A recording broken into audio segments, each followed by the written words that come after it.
بسم اللہ الرحمن الرحیم۔ شب معراج کے عجیب و غریب واقعات۔ معراج کی رات اللہ کے رسول صلی اللہ علیہ وسلم نے جب سفر شروع فرمایا تو راستے میں متعدد واقعات پیش آئے۔ اللہ کے رسول صلی اللہ علیہ وسلم براق پر سوار جا رہے تھے کہ راستے میں ایک بوڑھی عورت کے پاس سے گزرے۔ اس نے آپ کو آواز دی۔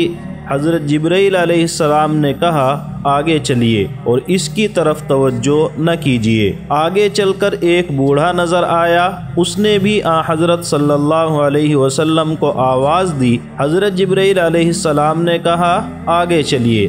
آگے چل کر آپ کا ایک جماعت کے پاس سے گزر ہوا جنہوں نے آپ کو ان الفاظ میں سلام کیا: سلام ہو آپ پر اے وہ ذات جو سب سے پہلے ہے، سلام ہو آپ پر اے وہ ذات جو سب سے آخر ہے، سلام ہو آپ پر اے وہ ذات جو سب کو جمع کرنے والے ہیں۔ جبریل امین نے کہا کہ آپ ان کے سلام کا جواب دیجئے، اور اس کے بعد بتلایا کہ وہ بوڑھی عورت جو کنارے پر کھڑی تھی وہ دنیا تھی۔ دنیا کی عمر اتنی ہی کم باقی رہ گئی ہے جتنی اس عورت کی عمر باقی ہے، اور وہ بوڑھا مرد شیطان تھا۔ دونوں کا مقصد آپ کو اپنی طرف رغبت دلانا اور مائل کرنا تھا، اور وہ جماعت جنہوں نے آپ کو سلام کیا وہ حضرت ابراہیم، حضرت موسیٰ اور حضرت عیسیٰ علیہم السلام تھے۔ صحیح مسلم میں حضرت انس رضی اللہ عنہ سے روایت ہے کہ حضور پرنور صلی اللہ علیہ وسلم نے فرمایا کہ شب معراج میں موسیٰ علیہ السلام کے پاس سے گزر ہوا، دیکھا کہ قبر میں کھڑے ہوئے نماز پڑھ رہے ہیں۔ اور ابن عباس رضی اللہ عنہما کی روایت میں ہے کہ حضور صلی اللہ علیہ وسلم نے فرمایا کہ میں نے شب معراج میں موسیٰ علیہ السلام اور دجال اور خازن نار یعنی جہنم کے داروغہ کو دیکھا جس کا نام مالک ہے۔ اسی طرح راستے میں آپ کا ایک ایسی قوم کے پاس سے گزر ہوا جن کے ناخن تانبے کے تھے، اور وہ اپنے چہروں اور سینوں کو ان ناخنوں سے چھیلتے جاتے تھے۔ حضرت صلی اللہ علیہ وسلم نے حضرت جبریل امین سے دریافت فرمایا تو انہوں نے عرض کیا کہ یہ وہ لوگ ہیں جو آدمیوں کا گوشت کھاتے ہیں، یعنی ان کی غیبت کرتے ہیں اور ان کی عزت و آبرو پر حرف گیری کرتے اور زبان چلاتے ہیں۔ پھر نبی اکرم صلی اللہ علیہ وسلم کا گزر ایک ایسے گروہ پر ہوا جن کے پیٹ کوٹھریوں کی طرح بڑے بڑے تھے، جن میں سانپ بھرے ہوئے تھے جو باہر سے نظر آتے تھے۔ آپ نے پوچھا جبرائیل یہ کون لوگ ہیں؟ انہوں نے بتلایا یہ سود کھانے والے ہیں۔ اس کے بعد آپ کا ایسے لوگوں پر گزر ہوا کہ جو کھیتی کے لیے کھیت میں ایک ہی دن میں بیج بھی ڈالتے ہیں اور ایک ہی دن میں کاٹ بھی لیتے ہیں، اور کاٹنے کے بعد کھیتی پھر ویسی ہی ہو جاتی ہے جیسے پہلے تھی۔ آپ صلی اللہ علیہ وسلم نے جبریل امین سے دریافت فرمایا کہ یہ کیا ماجرا ہے؟ حضرت جبرائیل علیہ السلام نے کہا یہ لوگ اللہ کی راہ میں جہاد کرنے والے ہیں، ان کی ایک نیکی 700 نیکی سے بھی زیادہ ہو جاتی ہے، اور یہ لوگ جو کچھ بھی خرچ کرتے ہیں اللہ تعالیٰ اس کا نعم البدل ان کو عطا فرماتا ہے۔ پھر آپ کا ایک اور قوم کے پاس سے گزر ہوا جن کے سر پتھروں سے کچلے جاتے ہیں، کچلے جانے کے بعد پھر ویسے ہی ہو جاتے ہیں جیسے پہلے تھے۔ اسی طرح سلسلہ جاری تھا، کبھی ختم نہیں ہو رہا تھا۔ آپ نے پوچھا یہ کون لوگ ہیں؟ جبریل نے کہا یہ وہ لوگ ہیں جو فرض نمازوں میں سستی کرتے تھے۔ پھر ایک قوم پر گزر ہوا کہ جن کی شرمگاہ پر آگے اور پیچھے چیتھڑے یعنی کپڑوں کے ٹکڑے لپٹے ہوئے ہیں، اونٹ اور بیل کی طرح چرتے ہیں، زری اور زقوم یعنی جہنم کے کانٹے اور پتھر کھا رہے ہیں۔ آپ نے پوچھا یہ کون لوگ ہیں؟ جبریل نے کہا یہ وہ لوگ ہیں جو اپنے مالوں کی زکوٰۃ نہیں دیتے۔ پھر آپ کا ایک ایسی قوم پر گزر ہوا جن کے سامنے ایک ہانڈی میں پکا ہوا گوشت اور ایک ہانڈی میں کچا اور سڑا ہوا گوشت رکھا ہوا ہے۔ یہ لوگ سڑا ہوا گوشت کھا رہے ہیں اور پکا ہوا گوشت نہیں کھاتے۔ آپ نے دریافت کیا یہ کون لوگ ہیں؟ جبریل نے کہا یہ آپ کی امت کے وہ لوگ ہیں جن کے پاس حلال اور پاک بیوی موجود ہے، مگر وہ ایک زانیہ، فاجرہ اور بدکار عورت کے ساتھ رات گزارتے ہیں اور صبح تک اس کے پاس رہتے ہیں۔ اسی طرح آپ کی امت کی وہ عورت جو حلال اور طیب شوہر کو چھوڑ کر کسی زانی اور بدکار مرد کے ساتھ رات گزارتی ہے۔ پھر آپ کا گزر ایک ایسی لکڑی پر ہوا جو راستے میں پڑی ہوئی ہے، جو کپڑا اور شخص بھی اس کے پاس سے گزرتا ہے اس کو پھاڑ ڈالتی ہے اور چاک کر دیتی ہے۔ آپ نے جبریل سے دریافت فرمایا۔ جبریل نے کہا یہ آپ کی امت میں ان لوگوں کی مثال ہے جو راستے پر چھپ کر بیٹھ جاتے ہیں اور راستے سے گزرنے والوں پر ڈاکے ڈالتے ہیں۔ پھر آپ کا ایک شخص پر گزر ہوا جس نے لکڑیوں کا ایک بڑا بھاری گٹھا جمع کر رکھا ہے اور اس کے اٹھانے کی طاقت نہیں رکھتا، مگر لکڑیاں لا لا کر اس میں اور زیادہ کرتا رہتا ہے۔ آپ نے پوچھا یہ کیا ہے؟ جبریل نے کہا یہ آپ کی امت کا وہ شخص ہے جس کے ذمے لوگوں کے بہت سے حقوق اور امانتیں ہیں جن کو وہ ادا نہیں کر سکتا، عاجز ہے، اس کے باوجود اپنے اوپر اور بوجھ لادتا جاتا ہے۔ پھر آپ کا ایک ایسی قوم پر گزر ہوا جن کی زبانیں اور ہونٹ لوہے کی قینچیوں سے کاٹے جا رہے ہیں، اور جب کٹ جاتے ہیں تو پھر پہلے کی طرح صحیح سالم ہو جاتے ہیں۔ اسی طرح سلسلہ جاری ہے، ختم نہیں ہوتا۔ آپ نے پوچھا یہ کیا ہے؟ جبریل امین نے کہا یہ آپ کی امت کے وہ خطباء اور واعظین ہیں جو دوسروں کو نصیحت کرتے ہیں اور خود عمل نہیں کرتے۔ پھر آپ کا گزر ایسے مقام پر ہوا جہاں نہایت ٹھنڈی اور خوشبودار ہوا آ رہی تھی۔ جبریل نے کہا یہ جنت کی خوشبو ہے۔ اس کے بعد ایسے مقام پر آپ کا گزر ہوا جہاں سے بدبو محسوس ہوتی تھی۔ جبریل نے کہا یہ جہنم کی بدبو ہے۔ جب صبح ہوئی اور یہ خبر قریش میں پھیلی تو ان کا ایک عجیب عالم تھا، کوئی تالیاں بجاتا، کوئی تعجب سے سر پر ہاتھ رکھے ہوئے تھا، کوئی آپ کا مذاق بنانے کے لیے ٹھٹے مارتا تھا۔ پھر سب نے بغرض امتحان آپ سے سوالات شروع کیے اور معلوم کیا کہ اچھا بتلائیے بیت المقدس کی تعمیر اور بناوٹ کیسی ہے، مسجد پہاڑ سے کتنے فاصلے پر ہے۔ آپ نے اس کا پورا نقشہ بتلا دیا۔ اسی طرح وہ مختلف چیزیں پوچھتے گئے اور آپ بتاتے رہے، یہاں تک کہ اب انہوں نے ایسے سوالات شروع کر دیے جو باوجود ایک مرتبہ دیکھ لینے کے بھی کوئی شخص نہ بتلا سکے۔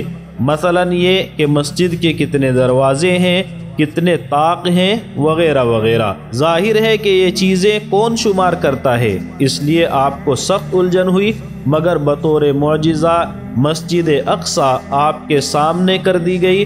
آپ شمار کرتے جاتے اور بتاتے جاتے تھے۔ قریش نے مسجد اقصی کے متعلق جو سوالات کیے، اللہ کے رسول صلی اللہ علیہ وسلم نے جب ان کے وہ جوابات دے دیے جنہیں سن کر قریش حیران رہ گئے اور اس سے زیادہ پوچھنے کو ان کے پاس کچھ بچا نہیں، تو کہنے لگے کہ راستے کا کوئی واقعہ بتائیں۔ آپ نے فرمایا واپسی کے سفر میں مقام روحا پر ایک قافلہ ٹھہرا ہوا تھا جو ملک شام سے مکہ مکرمہ واپس آ رہا تھا۔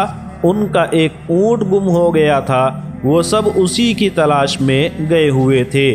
میں ان کے کجاووں کے پاس گیا تو وہاں کوئی موجود نہ تھا اور ایک برتن میں پانی رکھا ہوا تھا جس کو ڈھانک رکھا تھا۔ میں نے اس کو کھولا اور پانی پیا، پھر اسی طرح اس کو ڈھک دیا۔ آپ نے فرمایا 3 دن کے بعد انشاءاللہ وہ قافلہ مکہ مکرمہ پہنچ جائے گا۔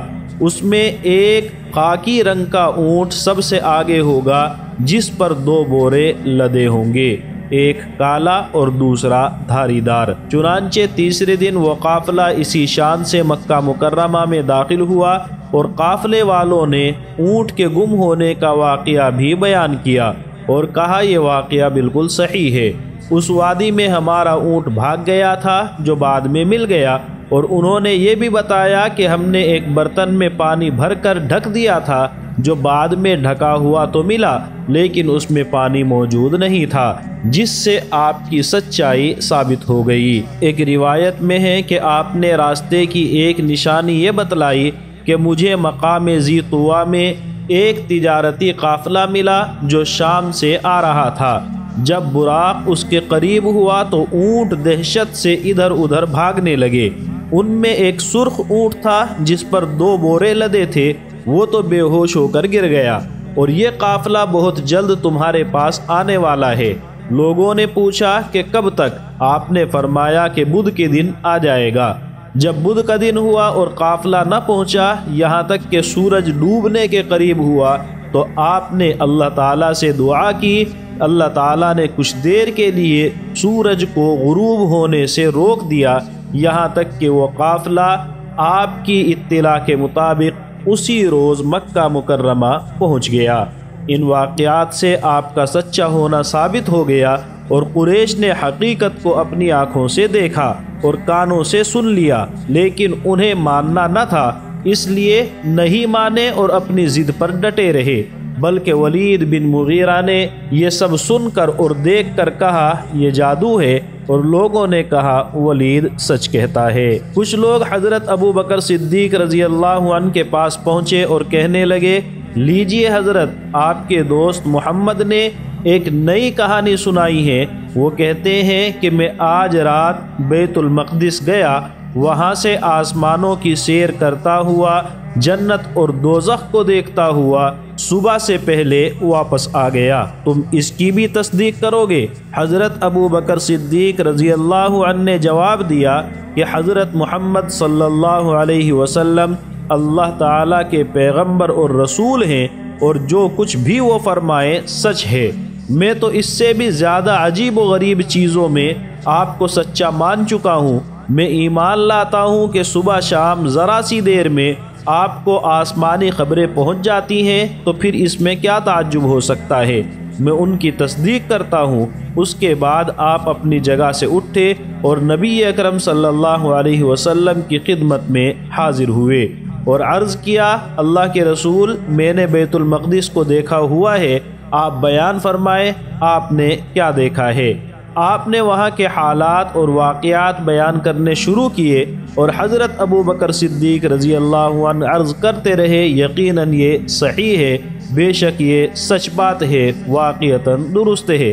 اسی وقت سے آپ کا لقب صدیق ہو گیا، اور آپ نے ایمان و تصدیق کی دولت سے اپنا دامن بھر لیا۔ بعض لوگوں کا خیال ہے کہ معراج کا واقعہ خواب کا واقعہ ہے، بیداری کی حالت میں معراج نہیں ہوئی، لیکن یہ خیال غلط ہے۔